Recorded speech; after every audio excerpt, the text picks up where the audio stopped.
Senhor, nós te louvamos e te agradecemos por esse momento. Pai, eu peço que teu Espírito Santo esteja presente entre nós. Senhor, traga-nos graça, resiliência, traga-nos amor, traga-nos moderação, traga-nos um espírito de sabedoria. Pai, assim como orou o apóstolo Paulo, abra os olhos do nosso entendimento para que possamos ver a riqueza do céu. Então, Pai, que teu Espírito venha nos abençoar. Que teu Espírito venha, Deus, em nome de Jesus Cristo, trazer graça sobre graça nessa devocional. Abençoe cada mente, abençoe cada coração, abençoe cada vida e que todos nós possamos receber diretamente dos céus a tua mensagem, Pai. Que nós possamos, em nome de Jesus, viver as verdades dos céus. Pai, repreenda qualquer ataque das trevas contra as nossas emoções. Tira, Deus, todo o cansaço, revigora a nossa força, que possamos subir alto no lugar celestial com Cristo e de lá recebermos todas as informações, Pai. Em nome de Jesus, sela a nossa casa, sela, Deus, a nossa vida, sela os meios de comunicação, com o sangue do Cordeiro, não permita que nenhuma ação das trevas venha tirar a nossa atenção e o nosso foco, Pai. E leve essa palavra, Jesus, com os anjos, leve essa palavra onde ela precisa alcançar os corações. E, Pai, que nós possamos entender a dimensão do mundo espiritual hoje. Em nome de Jesus, amém. Amém, irmãos? Vamos lá começar a devocional de hoje. O nome da devocional é O Homem, o Local onde Deus Habita, do Tozer.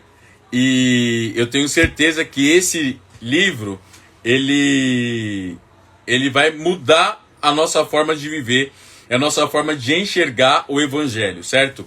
O nome do livro é Homem, o Local onde Deus Habita. Então, nós precisamos entender aonde é que Deus habita dentro do nosso corpo, não é? Intimamente dentro de todo homem, existe um santuário privado onde reside a misteriosa essência do seu ser. Essa realidade particular é aquilo que dentro do homem é o seu eu. Essa essência do ser humano é o espírito. Então, intimamente dentro de todo homem existe um santuário. Paulo fala que nós somos o templo do Espírito Santo, certo? E por eu ser o templo do Espírito Santo, Deus habita dentro de mim. Deus escolheu o meu corpo físico para habitar. No Antigo Testamento, ele tinha escolhido o tabernáculo para poder habitar e levar a presença dele entre as pessoas que ali o cultuavam e o buscavam. Hoje, esse santuário sou eu e você, certo? E é uma forma misteriosa, porque muitas pessoas não conseguem compreender aonde Deus está habitando e qual que é a essência do ser humano, não é? Essa realidade particular é aquilo que dentro do homem é o seu eu, assim como Deus revelou para Moisés, não é? Ali em Êxodo, Moisés vai ter revelação de Deus, e Deus vai falar para Moisés, leve o povo fora do Egito. Aí Moisés vai falar para Deus, ora, se o povo perguntar, quem é você? Quem que eu vou dizer? Aí Deus se revela, diga que o eu sou. E todos nós somos a imagem e semelhança do eu sou. O eu sou está dentro de nós, ele reside dentro de nós. Então, como eu sou a imagem e semelhança de Deus, e você também é, regenerado através do sacrifício de Jesus, todas as vezes que nós falamos assim, eu sou derrotado, eu sou perdido, eu sou um burro, eu sou ignorante, eu não presto, eu sou mentiroso, eu sou incompetente, eu sou um frustrado, eu sou um decepcionado, você está dizendo a tua imagem e você está afirmando uma coisa contrária à imagem de Deus.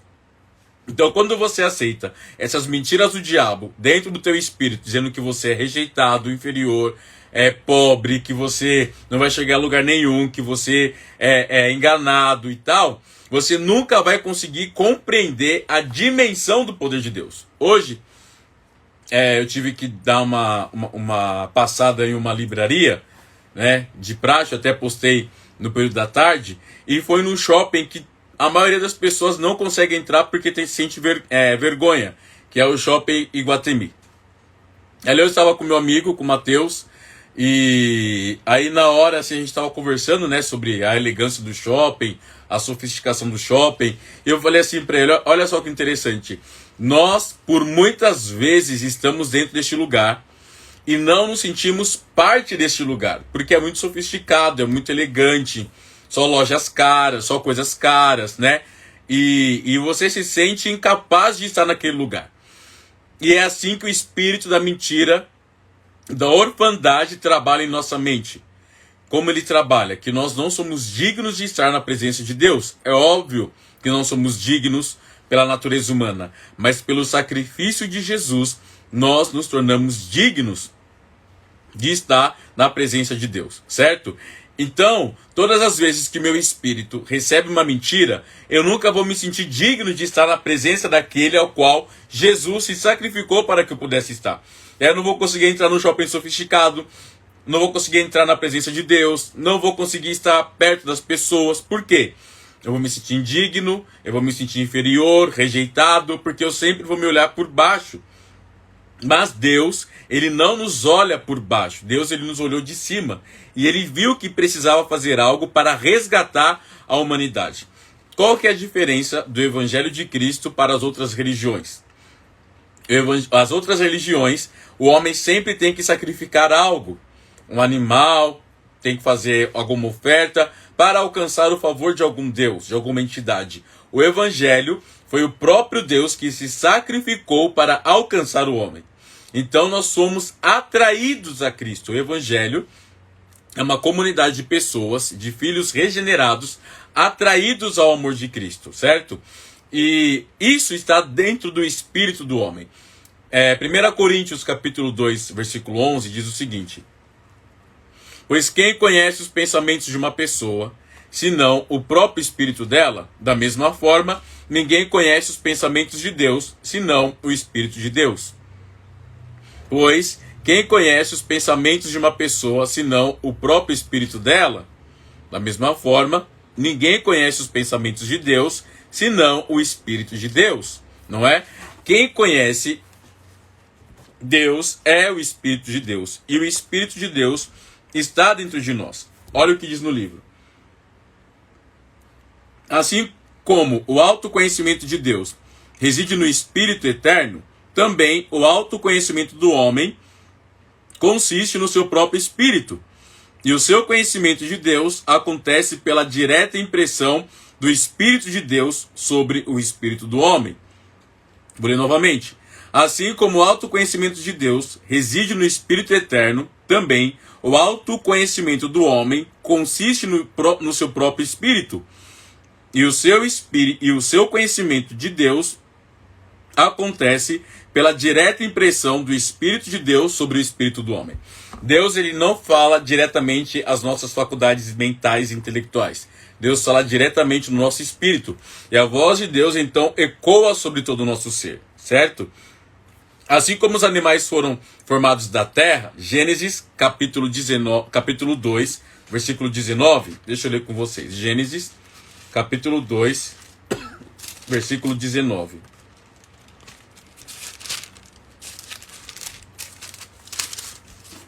Diz o seguinte: o Senhor Deus formou da terra todos os animais selvagens e todas as aves do céu. O Senhor Deus formou da terra todos os animais selvagens e todas as aves dos céus. Assim como os animais foram formados da terra, o ser humano, através da fé e certeza divina, também veio do pó da terra. Não é? Que está lá em Gênesis 2:7. Que diz o seguinte: então o Senhor Deus formou o homem do pó da terra, soprou o fôlego da vida em suas narinas, e o homem se tornou ser vivo. O ser humano, através da fé e certeza divina, também veio do pó da terra. Mas o que difere o ser humano do animal é o fôlego de vida, ou seja, o ruá, o sopro divino de Deus. O que difere os animais selvagens, as aves, do homem, não é o raciocínio, mas é o sopro do Espírito. Porque o homem, ele se torna totalmente irracional sem o Espírito de Deus, sem o Espírito do Criador, não é? Aquilo que o faz um ser humano não é o seu corpo ou as suas faculdades mentais e intelectuais, mas seu espírito, no qual a imagem de Deus originalmente reside. Aquilo que o faz um ser humano não é o seu corpo físico, nem o seu intelecto ou raciocínio, mas seu espírito, no qual a imagem de Deus originalmente reside. Se Deus tira o espírito do homem, o homem morre, porque Deus está tirando um fôlego de vida, não é? E aí que está, Jesus ele veio salvar a nossa alma, porque o nosso espírito vai diretamente para Deus.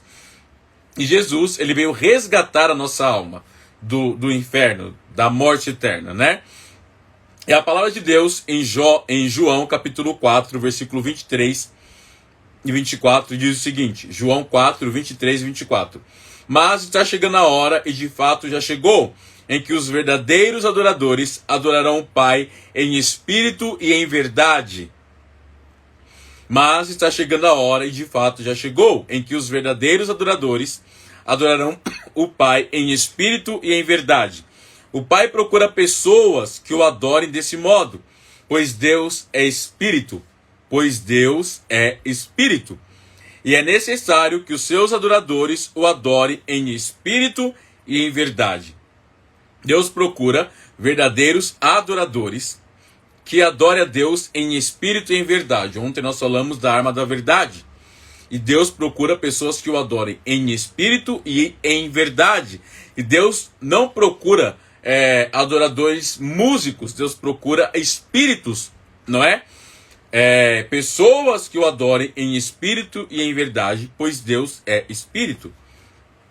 Jesus revelou a natureza de Deus, que é espírito. E olha que Jesus revelou a natureza de Deus, a identidade de Deus, para uma mulher samaritana. Ou seja, para uma mulher ao qual Jesus não poderia ter contato algum, uma porque era mulher e outra porque era samaritana. Mas ela tinha sede da identidade. E Jesus disse que a verdadeira identidade é adorar a Deus em espírito e em verdade. Jesus disse a essa mulher samaritana, quem é Deus? Deus é espírito, não é? Então Jesus revelou a natureza de Deus. Jesus revelou onde reside a verdade, que é a essência de Deus, no espírito do homem. Jesus revelou que Deus não está atrás de palcos, shows, eventos, conferências. Deus está procurando adoradores, pessoas reais que vão adorá-lo em espírito e em verdade. Então Deus não está procurando médicos, Deus está procurando dentistas, Deus não está procurando jornalistas, pastores. Não, Deus está apenas procurando adoradores, pessoas que irão adorá-lo. A partir desse ponto de adoração, que é no espírito, as outras coisas vão acontecer de forma natural. Porque Jesus disse, buscai primeiro o reino de Deus, ou seja, o reino do Espírito, em primeiro lugar, e as demais coisas vos serão acrescentadas. Jesus revela que a natureza do culto a Deus não é intelectual ou racionalmente humano, mas é integralmente espiritual. Devemos prestar um culto racional a Deus, sim, Romanos 12 diz isso, mas não um racionalismo vácuo e humanista. Então, nós não devemos ficar procurando razões de adorar a Deus. Devemos adorar a Deus pelo simples fato de quem Ele é. Bondoso, eterno, Criador, Pai da eternidade, o Senhor sobre todos os senhores, o Deus acima de todos os deuses. Por esse fato eu devo adorar a Deus, porque Ele é Espírito, não é? A verdadeira religião é removida de dieta, jejum, e dias de vestimentas e cerimônias, e situada onde ela pertence, na união do espírito dos homens com o espírito de Deus. Então a verdadeira religião, ela não é jejuar, ela não é você colocar roupas bonitas. Esse não é o verdadeiro culto. As pessoas se produzirem totalmente para chamarem atenção na igreja. Esse não é um culto, você está indo para ser visto por homens, não por Deus, porque Deus está atrás de adoradores que o adorem em espírito e em verdade. Deus procura espíritos quebrantados, não é? E a palavra de Deus em Romanos 8, do 9, versículo 9 e 16, diz assim, vocês, porém, não são controlados pela natureza humana, mas pelo espírito. Então nós não somos controlados pela nossa natureza humana, pelo nosso ímpeto humano, mas pelo Espírito. E se de fato o Espírito de Deus habita em vocês, e se alguém não tem o Espírito de Cristo, a ele pertence. E se alguém não tem o Espírito de Cristo, a ele não pertence. E se alguém não tem o Espírito de Cristo, a ele não pertence.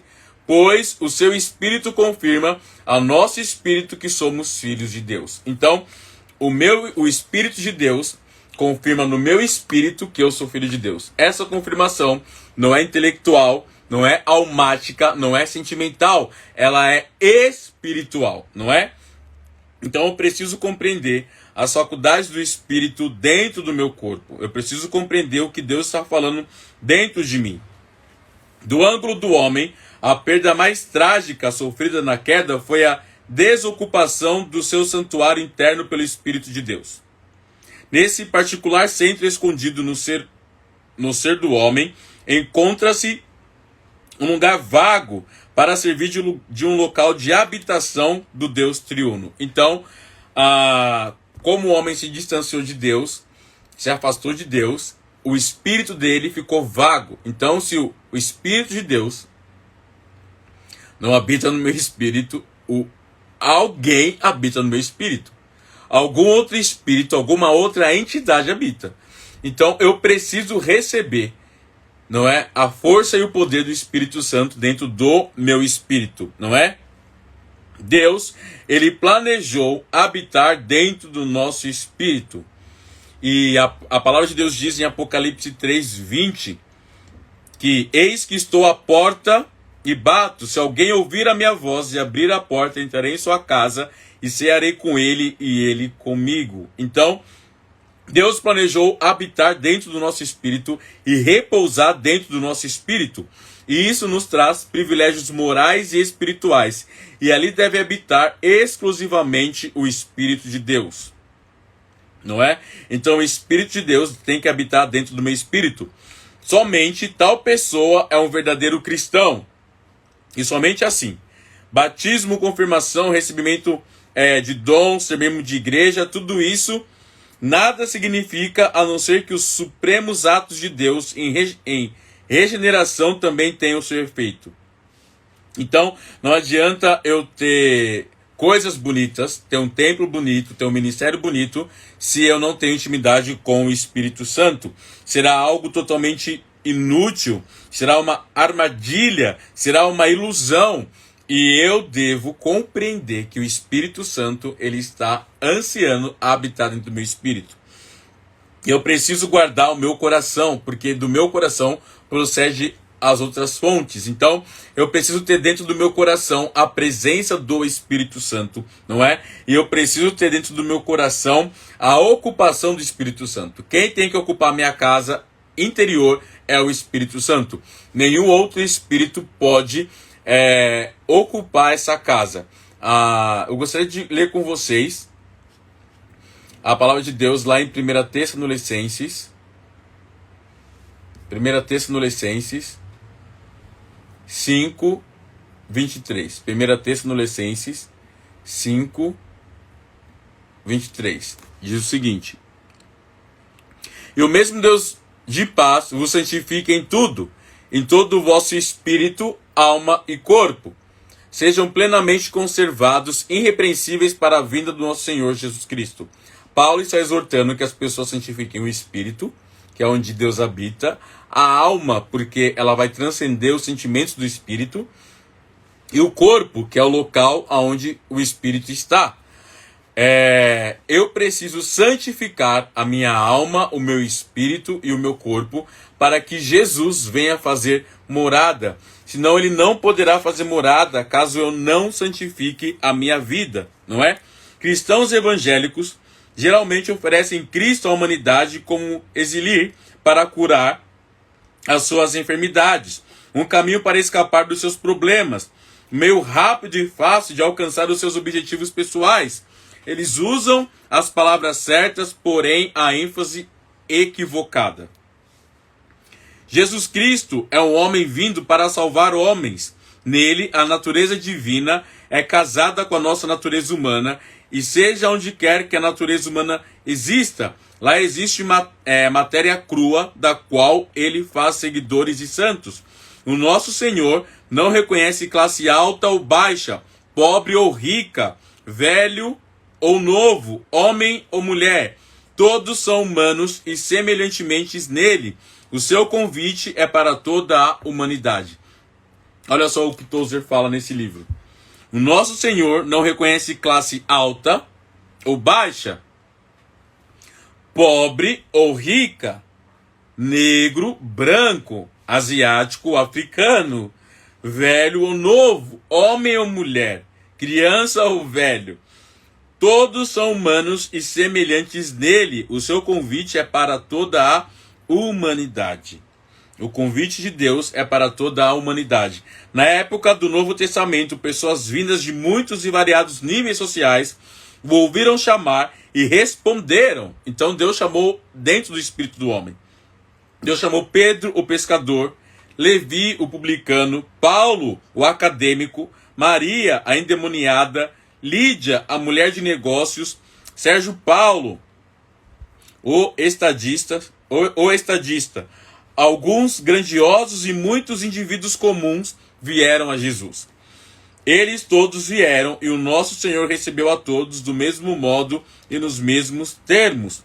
Homens e mulheres de muitas e variadas profissões e ocupações podem vir, se quiserem. A regra simples é que, se a ocupação é boa, continue nela, se você o desejar. Se ela for má, abandone-a de uma só vez e busque outra. Então aqui, Jesus não está buscando a sua profissão ou seus talentos ou dons, porque você recebe através do Espírito. Deus está procurando homens e mulheres ao qual ele possa habitar e que recebam ele, né? No entanto, ainda que reconhecemos a honra conferida a nós, não há lugar para o orgulho, pois o seguidor de Cristo deve arcar com a sua cruz. E uma cruz é um objetivo de opróbrio, é um símbolo de rejeição. Então muitas pessoas serão rejeitadas porque vão se converter. Diante de Deus e dos anjos é uma grande honra seguir Cristo, mas diante dos homens e dos demônios, não. Dos demônios sou eu que acrescentei. O Cristo a quem o mundo pretende agora honrar foi um dia rejeitado e crucificado pelo mesmo mundo. Então o mundo que te aplaude é o mundo que vai te sacrificar. O grande santo é honrado somente após estar morto. Raramente ele é conhecido como santo enquanto vive.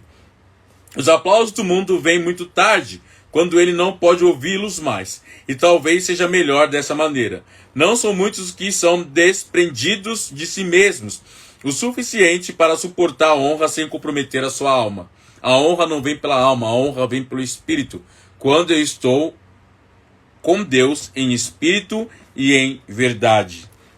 Então eu preciso estar com Jesus. Eu preciso colocar o meu espírito diante de Jesus para que ele possa liberar a verdade dos céus sobre a minha vida, não é? O que pensamos de nós mesmos é importante. O que você pensa a teu respeito é importante. O homem convencido seriamente de que merece ir para o inferno, é improvável que vá para lá. Olha que interessante.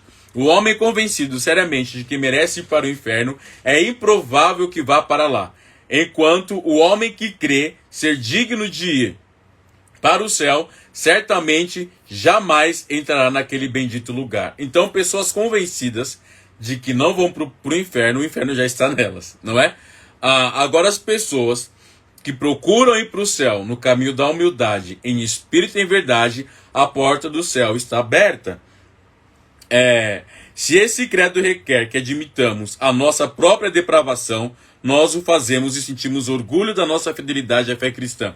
Eu preciso reconhecer que eu sou pecador, não é? Contudo, a maneira com que amamos, cultuamos e gratificamos a nós mesmos deixa claro o suficiente que não nos consideramos dignos de condenação. Então, se você se ama a tal ponto que se sente a bolacha do último pacote, né? Que você se sente o bonzão, a poderosa, você não vai entrar no céu. Mas agora, a partir do momento que você reconhece que você carece e precisa da glória de Deus, você vai para o céu. E porque você vai aceitar o caminho de ir para o céu. Renegar a si mesmo, tomar a sua cruz, aceitar Jesus, de coração e não apenas de boca, e ter uma vida transformada, não é? E então nós precisamos reconhecer que eu preciso contemplar a santidade de Deus dentro do meu espírito, não é? Eu preciso reconhecer que eu fui um filho do pecado. Tem uma parte do livro aqui que fala o seguinte: ó amor divino sem limites, como a minha língua dirá a mortais desnorteados a incomparável graça divina, que eu, um filho do inferno, deverei em sua imagem brilhar. Nós éramos inimigos de Deus. Todos nós éramos inimigos de Deus.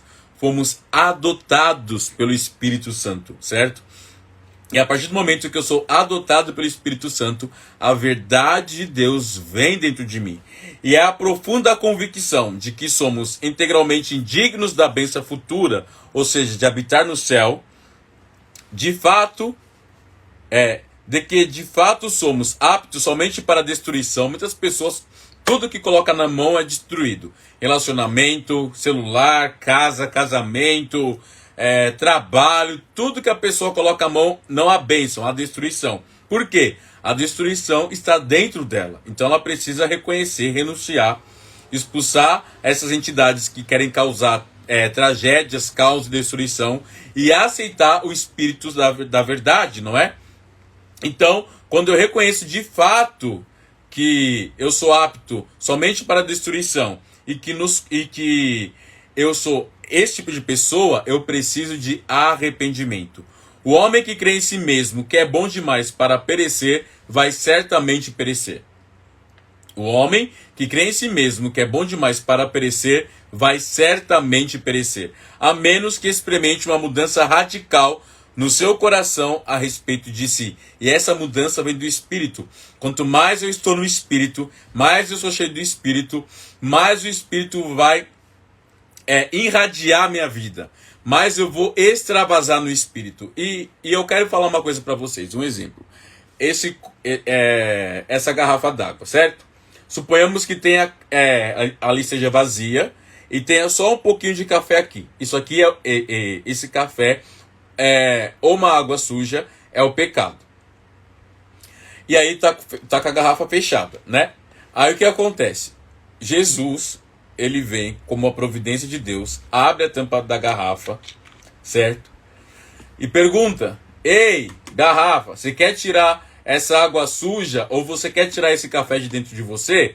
A garrafa responde com convicção no espírito e no coração: sim, quero, mas eu não tenho força e nem capacidade para fazer isso. Aí Jesus diz: não se preocupe, porque eu tenho um balde de 5 litros de água limpa e eu vou jogar em você e essa água vai sair. E aí Jesus vem e joga o Espírito Santo, que é água viva, dentro dessa garrafa que está suja, e começa a jogar água, aí vai transbordar. A água suja vai subir, e vai sair, porque os 5 litros de água do balde vai ser jogado aqui. O que eu quero dizer? A única coisa que você precisa fazer na sua vida é deixar Jesus abrir a tampa da garrafa e o resto ele faz. Não é por força, não é por violência, mas é pelo Espírito. Você quer parar de ter pensamentos perversos e ruins? Deixa o Espírito Santo encher a tua vida. Você quer parar de ter pressentimentos ruins? Deixa o Espírito Santo encher a tua vida até transbordar. Não tem que ser cantado da boca para fora. Enche-me até transbordar. Não tem que ser cantado da boca para fora, mas tem que ser cantado como uma oração, uma convicção que você quer que Jesus venha com o oceano da alegria da salvação e derrame água em você. E a água suja que sai em você começa a sair para fora. É simples. Você só precisa entrar na presença de Deus em espírito e em verdade. O resto é com Ele. Então, quanto mais você se entrega ao Espírito Santo, mais você tem uma experiência sobrenatural com o Espírito Santo, mais Ele vai te encher, não é? Essa é uma experiência mais profunda do que a teologia, mais rigorosamente íntima do que o credo.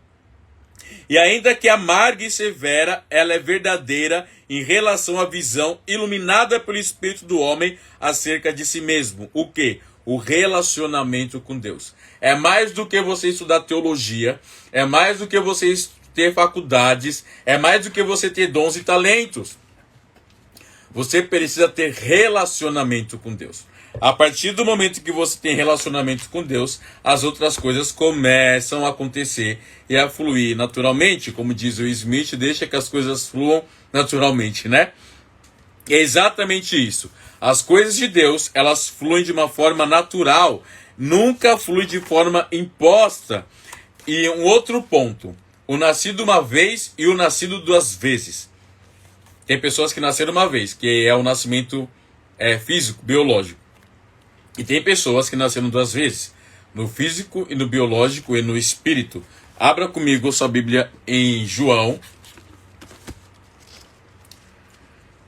João capítulo 1. João capítulo 1.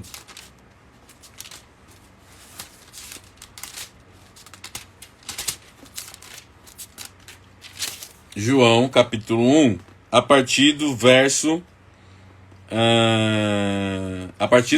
10, diz assim: veio ao mundo que ele criou, mas o mundo não o reconheceu. Quem não reconheceu? O mundo que ele mesmo criou. Quem? O verbo, que é Jesus. Veio ao seu próprio povo e eles o rejeitaram, os judeus. E também aos gentios, o povo do mundo. Mas a todos que creram nele e o aceitaram, ele deu direito de se tornarem filhos de Deus. Estes não nasceram segundo a ordem natural, nem como resultado da paixão ou da vontade humana, mas nasceram de Deus. Nasceram de Deus. Assim a palavra se tornou ser humano, carne e osso, e habitou entre nós. Ele era cheio de graça e verdade, e vimos a sua glória, a glória do Filho único do Pai. Então, aqui João está declarando que quem aceita Jesus não é da vontade humana, não é nascido apenas da carnalidade, mas é nascido do Espírito. E nós precisamos pensar os pensamentos de Deus sobre isso. E como eu vou conseguir pensar os pensamentos de Deus? Através de uma vida em espírito e em verdade, não é? Precisamos pensar os pensamentos de Deus de acordo com ele, e trazer as nossas crenças, o que eu creio como fé, em harmonia com as Sagradas Escrituras, ou seja, com a palavra de Deus. Essa é a distinção que existe entre classe de seres humanos, os nascidos uma vez e os nascidos duas vezes. Então, a pessoa que nasce uma vez, ela não vai entender a palavra, irmãos, não jogue pérolas aos porcos.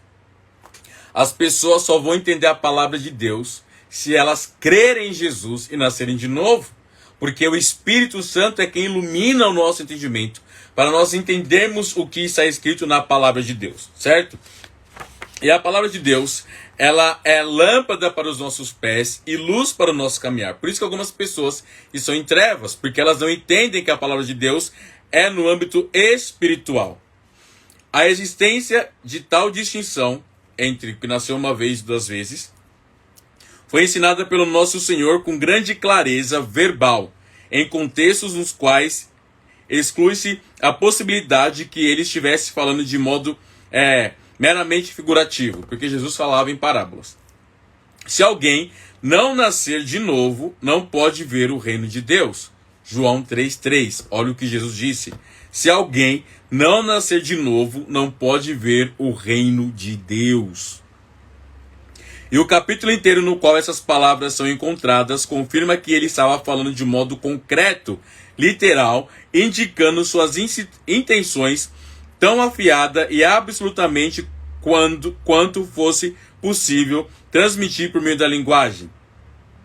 Essa linha clara de demarcação perpassava todo o Novo Testamento, plena e literalmente, distinguindo o ser humano do outro e traçando uma divisão tão precisa quanto a que existe entre diferentes raças e tipos do reino animal. Então, Jesus está declarando que existem dois tipos de pessoas no mundo: as que nasceram uma vez e as que nasceram duas vezes. E para eu entender o reino de Deus, eu preciso nascer de novo.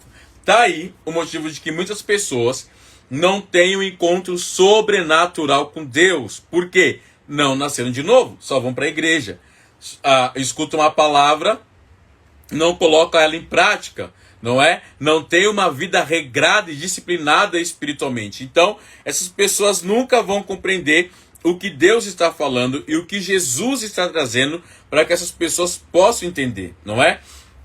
E a palavra de Deus também nos ensina que o espírito nascido de Deus não gera inimizade, mas o espírito que vem do homem, esse gera inimizade, não é? E essa hostilidade existe entre os nascidos uma vez e os nascidos duas vezes. É conhecida por todo estudante da Bíblia. A razão para isso foi professada por Cristo, quando ele disse: se vós fosseis do mundo, o mundo amaria o que era seu. Como todavia não sois do mundo, pelo contrário, dele vos escolhi. Por isso o mundo os odeia. Está aí porque você é odiado em muitos lugares, porque você é escolhido de Deus. Então não queira ficar sendo aceito em lugares que te rejeitam. Seja alegre, porque essas pessoas estão vendo algo diferente em você, que você não pertence a esse mundo, não é? Fisicamente, biologicamente, você pertence, mas espiritualmente você não pertence. A regra foi descrita pelo apóstolo Paulo quando ele escreveu: como porém outrora, o que nascera segundo a carne perseguia ao que nasceu segundo o Espírito, assim também agora. Então, você que nasceu no Espírito será perseguido no seu trabalho, na sua faculdade. Eu sei de relatos de pessoas que são perseguidas no trabalho porque são cristãs. São perseguidas na faculdade, na família. Por quê? Nasceram de novo. E Jesus e Paulo declarou que quem nasce de novo será perseguido pela carne. Diferenças entre padrões morais entre nascidos uma vez e nascidos duas vezes, e os seus modos opostos de vida talvez sejam causas contribuidoras dessa hostilidade. Então, o mundo é hostil porque existem dois tipos de povos: os que nasceram de novo e os que não nasceram de novo. Então, há uma guerra, não é, entre isso. Mas a causa real e profunda é o mundo espiritual. Existem dois espíritos presentes na Terra. Existem dois espíritos presentes na Terra, o que Tozer fala. O espírito que opera nos filhos da desobediência e o espírito de Deus. Esses dois nunca poderão se reconciliar no tempo e na eternidade. Irmãos, o espírito da desobediência, que está lá em Efésios capítulo 2, não pode estar lado a lado com o espírito eterno de Deus. Não vai dar certo. O filho da obediência não consegue se relacionar com o filho da desobediência. Esses dois nunca poderão se reconciliar no tempo e na eternidade. O espírito que habita no nascido uma vez é eternamente oposto ao espírito que habita no coração do nascido duas vezes. Então, a pessoa que nasceu uma vez não vai entender a palavra de Deus. Você vai jogar pelos aos porcos. Essa hostilidade começou em algum lugar no passado remoto, antes da criação do homem, e continua até hoje. Foi a queda de Lúcifer. Satanás caiu e ele conseguiu corromper a terra com o pecado, com a rebeldia. O que iguala o homem com o diabo é a sua rebeldia contra Deus, não é? Então o ser humano pode ser rebelde contra Deus? Sim, pode ser rebelde, se igualando ao diabo. O que precisamos para restaurar poder ao testemunho cristão não é um falar amaciado a respeito de irmandade, mas um reconhecimento honesto de que duas raças humanas ocupam a terra simultaneamente. Uma raça caída, gerada das entranhas de Adão, e uma raça regenerada, que é nascida do Espírito por meio da redenção em Cristo Jesus. Eu não posso ter a um só tempo verdade e felicidade. Dê-me a verdade. Nós teremos um longo tempo para sermos felizes no céu. Então o mundo precisa da verdade. Qual verdade? Tá tudo errado. Né? O mundo precisa reconhecer que está tudo errado. Porque o espírito da desobediência paira sobre o mundo. O mundo, ele já ouve: seja feliz, toda hora você vê, seja feliz. Ano novo feliz, pula onda, ano novo feliz, passa de amarelo, ano novo. As pessoas procuram felicidade em tudo. Mas a verdadeira felicidade vai ter tempo suficiente no céu. Por isso que na terra nós precisamos falar a verdade, não é? E por que, para nós irmos para o final, por que as pessoas acham a Bíblia difícil? Tozer fala: Creio que consideramos a Bíblia difícil porque tentamos lê-la como se estivéssemos lendo qualquer outro livro. E ela não é como qualquer outro livro. A Bíblia não é como qualquer outro livro. A Bíblia é um livro de eternidade. Ela é para falar diretamente ao nosso espírito. A Bíblia não é endereçada simplesmente a qualquer pessoa. Ela é uma mensagem direcionada a uns poucos escolhidos. Então a Bíblia, ela não é endereçada simplesmente a qualquer pessoa. Tá aí, e olha, eu vou ter que falar isso dentro da devocional, mas com todo respeito, tá? A salvação política não vai dar certo se o presidente não aceitar Jesus Cristo de fato. Então, o que eu preciso entender é o quê? Não adianta eu ficar falando que o Brasil é uma nação bíblica se quem tem a Bíblia não vive. Seja igreja ou seja fora da igreja. Eu preciso viver a Bíblia. E para eu viver a Bíblia, eu tenho que compreender que ela é uma mensagem direcionada aos escolhidos de Deus. Muitos são chamados, é o que eu brinco, né? Mas é verdade, porém poucos escolhidos. Então, eu preciso compreender que eu não tenho que ficar brigando, colocando Bíblia goela abaixo das pessoas. Irmãos, é a mesma coisa da gente querer ficar brigando por certas coisas que são terrenas. O mundo já está chegando praticamente nos finais dos tempos. Eu não estou profetizando isso. Estou falando que está parecendo que está chegando nos finais dos tempos. Então, calamidade, tudo que está acontecendo nas redes sociais, nos jornais, é fato. Mas Billy Graham disse uma coisa interessante. O jornal, a Bíblia, não é o rodapé do jornal. Mas o jornal é o rodapé da Bíblia. Para aqueles que creem que Deus rege o mundo, lê o mundo através da palavra de Deus. Não lê o mundo através do jornal. Então, eu fico me desesperando. Ai, que aconteceu isso? E vou falando nas redes sociais a minha opinião totalmente contrária à opinião celestial. E as pessoas não querem mais uma opinião humanista, intelectualizada. Elas querem uma opinião que vem dos céus. Então, busque mais o reino dos céus. Busque mais entender o que Jesus está falando do que a televisão e os jornais estão falando, certo?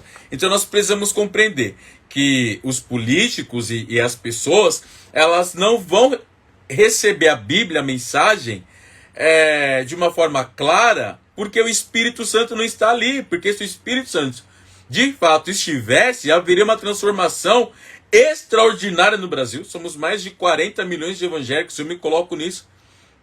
Pouco faço pro evangelho às vezes, e quero falar de avivamento, mas o primeiro avivamento é o meu relacionamento com o Espírito Santo e com a palavra, não é? Então a Bíblia, ela não é endereçada simplesmente a qualquer pessoa, ela é uma mensagem direcionada a uns poucos escolhidos, é o que Tozer fala aqui, não é? É para aqueles que praticam são e tem que a Bíblia é endereçada. Então a Bíblia é endereçada para aqueles que praticam e para aqueles que acreditam nela. Aqueles que não praticam não são e nem têm e a lerão em vão. Então não adianta eu ficar fazendo escola bíblica dominical para quem não nasceu de novo. Não adianta eu ficar fazendo culto de oração para quem não nasceu de novo. A igreja tem que voltar a pregar sobre a regeneração, sobre o espírito do homem nascer de novo, para que realmente o reino possa fazer efeito em nossas vidas, não é? O cristianismo de hoje, Tozer fala, é centrado no homem e não em Deus. E parece que é verdade, o cristianismo parece que é mais centrado no homem do que em Deus. Deus foi feito para esperar pacientemente, até mesmo respeitosamente, de acordo com os caprichos dos homens. A imagem de Deus popularizada nos dias de hoje é de um pai distraído, sofrendo numa agonia desiludida para conseguir pessoas que aceitem o Salvador, de quem elas não sentem nenhuma necessidade e pela qual não tem quase nenhum interesse. Então, a imagem de Deus popularizada nos dias de hoje é de um pai distraído, sofrendo numa agonia desiludida para conseguir pessoas que aceitem um Salvador, de quem elas não sentem nenhuma necessidade, porque Mamon tem suprido as necessidades físicas e materiais. Então a pessoa não precisa de salvação, não é? Pela qual não tem quase nenhum interesse. Então as pessoas primeiro elas precisam querer, elas precisam crer, para ver o reino de Deus. O esforço para aplicar os ensinos do Sermão do Monte às nações não regeneradas do mundo é um exemplo disso. Que exemplo? De tragédia. Então, não adianta você ficar pregando para as pessoas que não são regeneradas. Elas não vão entender. É o que Jesus disse: não jogue pelas aos porcos. As graciosas palavras de Cristo são para os filhos e filhas da graça, e não para as nações gentias, para as quais símbolos escolhidos são o leão e a águia, o dragão e o urso. Não é? Então, muitas pessoas, elas não querem entender o Evangelho. Na verdade, não é que elas não querem entender o Evangelho. A luz do Evangelho não iluminou o entendimento dessas pessoas. Abram comigo, para a gente falar da arma agora, 1 Coríntios 1, do 18 ao 31. 1 Coríntios 1, do 18 ao 31. Diz assim: a mensagem da cruz é loucura para os que se encaminham para a destruição, mas para nós que estamos sendo salvos, ela é o poder de Deus. A mensagem da cruz é loucura para os que se encaminham para a destruição, para o mundo sem Cristo. Mas para nós que estamos sendo salvos, ela é o poder de Deus. Entenda que aqui tem duas pessoas que ele está falando, dois povos. Como dizem as Escrituras: destruirei a sabedoria dos sábios e rejeitarei a inteligência dos inteligentes. Diante disso, onde ficam os sábios, os eruditos e os argumentadores desta era? Deus fez a sabedoria deste mundo para parecer loucura, visto que Deus, em sua sabedoria, providenciou que o mundo não o conhecesse por meio de sabedoria humana, usou a loucura de nossa pregação para salvar os que creem. Pois os judeus pedem sinais. Os gentios buscam sabedoria. Assim, quando pregamos que Cristo foi crucificado, os judeus se ofendem e os gentios dizem que é tolice. E é verdade, Jesus morreu pelos meus pecados, mas eu nem peco. Eu já ouvi isso. De verdade, já ouvi isso. Né? Mas, para os que foram chamados para a salvação, tanto judeus como gentios, Cristo é o poder de Deus e a sabedoria de Deus. Pois a loucura de Deus é mais sábia que a sabedoria humana, e a fraqueza de Deus é mais forte que a força humana. Lembre-se, irmãos, de que poucos de vocês eram sábios aos olhos do mundo, ou poderosos ou ricos quando foram chamados. Veja que Paulo está falando que o evangelho destrava riquezas. Lembre-se, irmãos, de que poucos de vocês eram sábios aos olhos do mundo, ou poderosos ou ricos quando foram chamados. Pelo contrário, Deus escolheu as coisas que o mundo considera loucura para envergonhar os sábios, assim como escolheu as coisas fracas para envergonhar os poderosos. Deus escolheu coisas desprezadas pelo mundo, tidas como insignificantes, e as usou para reduzir a nada aquilo que o mundo considera importante, porquanto ninguém jamais se orgulhe na presença de Deus. Foi por iniciativa de Deus que vocês estão em Cristo Jesus. Não foi a minha iniciativa, foi a iniciativa de Deus. Lembre, só temos que abrir a tampinha da garrafa para que Deus venha jogar 5 litros de água, né? Que se tornou a sabedoria de Deus em nosso favor. Nos declarou justos diante de Deus, nos santificou e nos libertou do pecado. Quem faz o trabalho completo é Deus. Que se tornou a sabedoria de Deus em nosso favor, nos declarou justos diante de Deus, nos santificou. A santificação vem pelo relacionamento no Espírito. Nos libertou, a libertação vem pelo Espírito, a libertação do pecado. Portanto, como dizem as Escrituras, quem quiser orgulhar-se, orgulhe-se somente no Senhor. Então, eu preciso me orgulhar somente no Senhor. E qual que é a arma para esse tempo, não é? A 13ª arma, buscar os segredos do Senhor. A 13ª arma, buscar os segredos do Senhor. A palavra de Deus diz lá em Amós 3:7, certamente o Senhor soberano não faz coisa alguma sem revelar o seu plano aos seus servos, os profetas. Certamente o Senhor soberano não faz coisa alguma senão, certamente o Senhor soberano não faz coisa alguma sem revelar o seu plano aos seus servos, os profetas. Deus não faz nada sem antes revelar ao espírito do homem o que ele vai fazer. Os segredos de Deus são revelados em nosso espírito, através da palavra e do Espírito Santo. Deus fala diretamente ao espírito humano. E aí, as outras faculdades, Isaías 11, vai falar espírito da sabedoria, do conhecimento, da inteligência, do poder, do temor. Amar Deus com todo o nosso entendimento. Então, o meu entendimento, a minha sabedoria serão ativadas quando eu tiver um relacionamento direto com o Espírito de Deus, não é? E precisamos ler a Bíblia de forma sobrenatural, compreendendo o seu contexto natural.